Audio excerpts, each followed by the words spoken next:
Hi everyone, it's Kerry or Mrs. Hegarty coming at you with my 11 months post VSG surgery update. I have not done an update for a month and it's been a crazy hectic month. As usual, it seems like every month is crazy hectic. So finding time to make a video has been difficult. But as it would have it, life has told me that it's time to slow down, and I have actually injured myself, so I am off from work this week. Trying to stay hydrated with my tea. Thank you, Betty Lou, for reminding me that herbal teas are a great hydrator when it's cold and you don't want to drink water. Anyway, so I tripped over my chihuahua and fell down the back steps, and I have torn my left rotator cuff in my shoulder, and done some damage to the soft tissue in my back. So there's no lifting or standing for extended periods of time for me, and it's a lot of rest and relaxation, which I'm not very good at.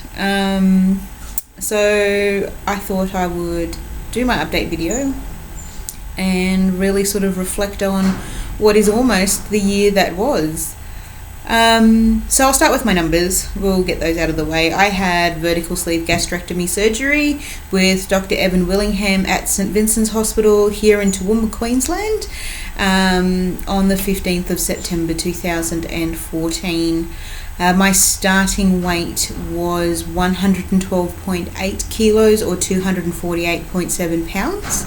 My current weight is 65.8 kilos or 145 pounds, which gives me a total loss so far of 47 kilos. The number makes no sense to my brain, or 103.6 pounds.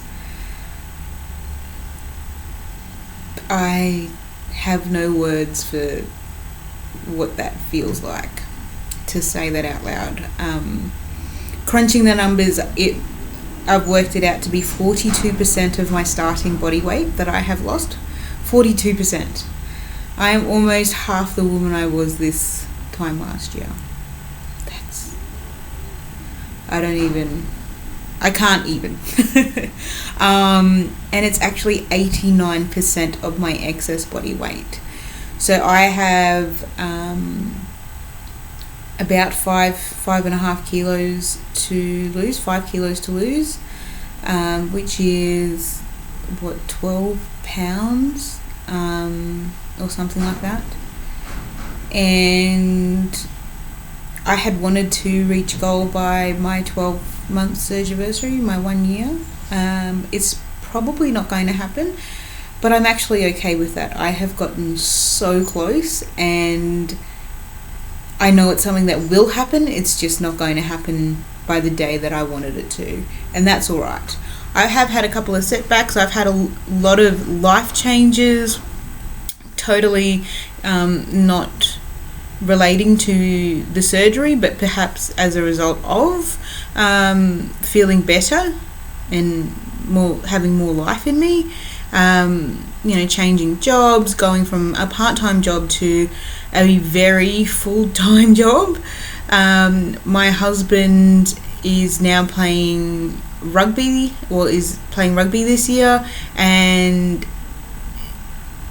he's been very competitive with that this year. He anticipated starting right at the very bottom with the old guys and the unfit guys, and actually ended up being named in the B grade squad every week so far this year. And he's even played a few A grade games. So he's done so fantastically well with football this year. I'm so proud of him, but it does take up a lot of our time.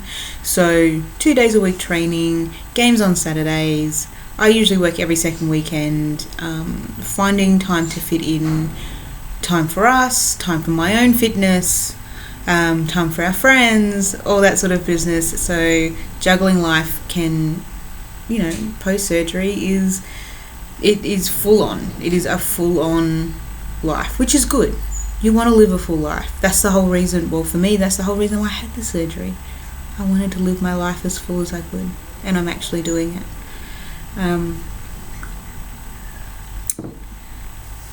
I had a few goals secretly this year. The first one was to get a full-time management position for a company that will provide me with long-term opportunities, and I have successfully done that.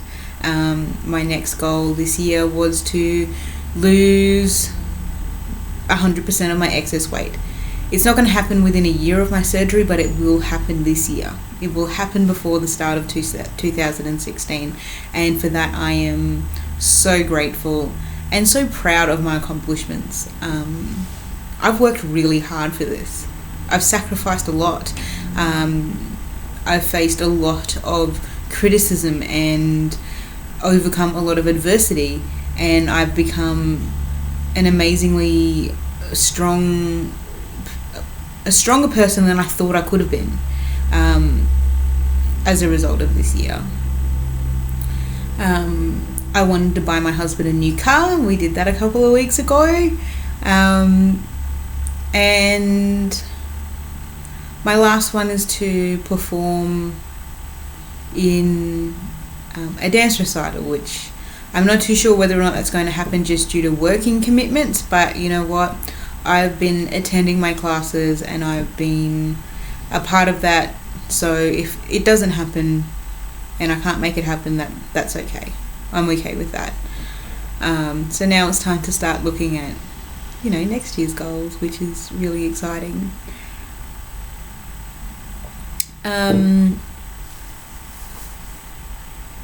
But I'm going to get a little bit serious. In reflecting on this year, it has not been easy.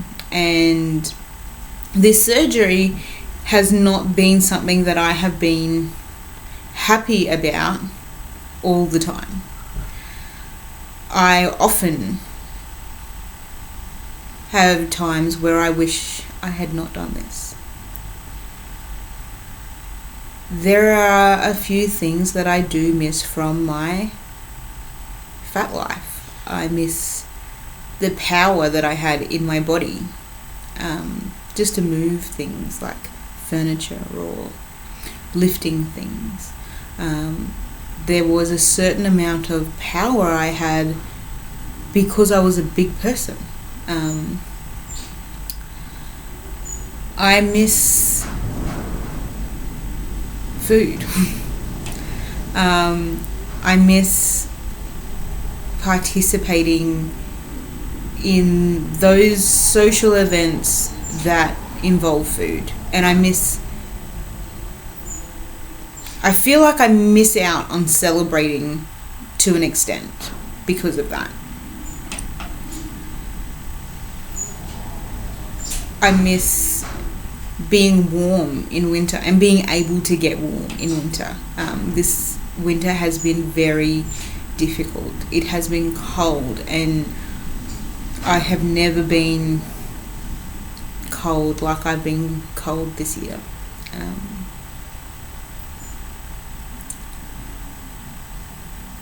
I don't know if I was ever seen just as me.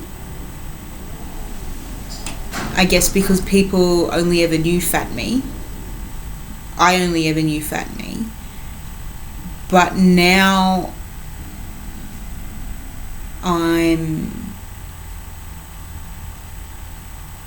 my weight loss is such a massive point of conversation for people when they see me.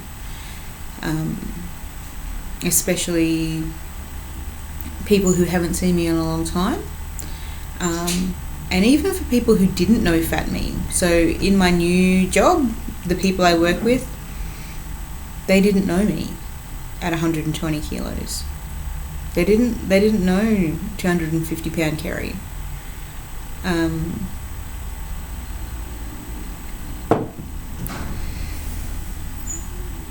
But when they see other people see me, they see the reaction of other people to how I look now. And it's such a novel thing.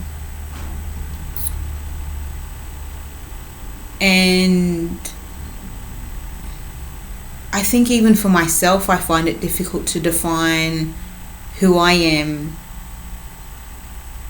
separate from my weight loss journey and the person that has been created as a result. I miss having that clear understanding of who I am, because I don't have that anymore.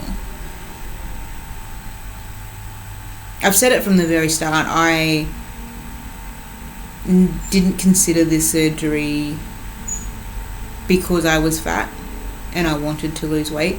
I considered this surgery because my body was failing because I was fat. I really thought I knew who I was, and I felt secure in that fat body. I don't feel that way at this weight, and it makes me question what my life is going to be like in the future, at this age, trying to redefine myself, to find out who you are at 31 is confronting.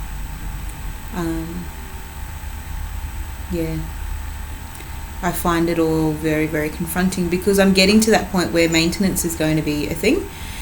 People will stop commenting on my weight loss, and when that happens, I worry that I'm not going to know yet who I want to be. I still feel like Fat Kerry. I still feel like I want to be a big, confident girl, and in the grand scheme of things, I'm not. I'm small. People see me as a small, tiny person, which is fine. I don't see that as lessening who I am.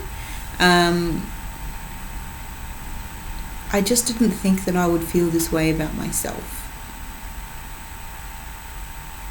I thought coming into this process, being confident in who I was, would make it a lot easier for me to come out at the other end of this journey and I guess just live a healthier version of the life I had before, which I am. The life in general is a healthier version of what I had before, but this face, this body, this person, I still don't know who she is or what she wants, or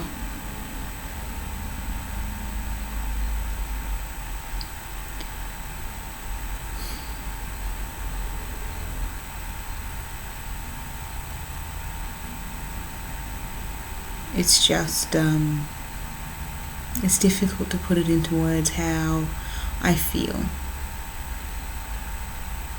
And sometimes when you can't articulate how you feel, it just makes things so much more confusing. I'm a fairly articulate person, I think. I've always been able to really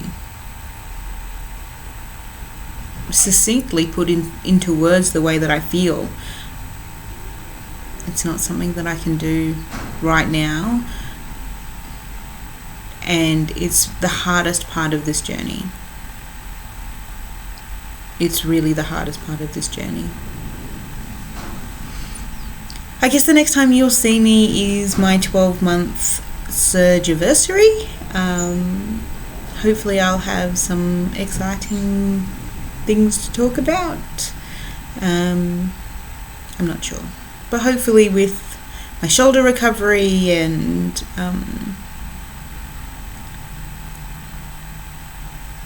getting a bit more structure in my life, I will be able to reach the goals that I have planned. Anyway, thanks for listening or watching. Stay classy.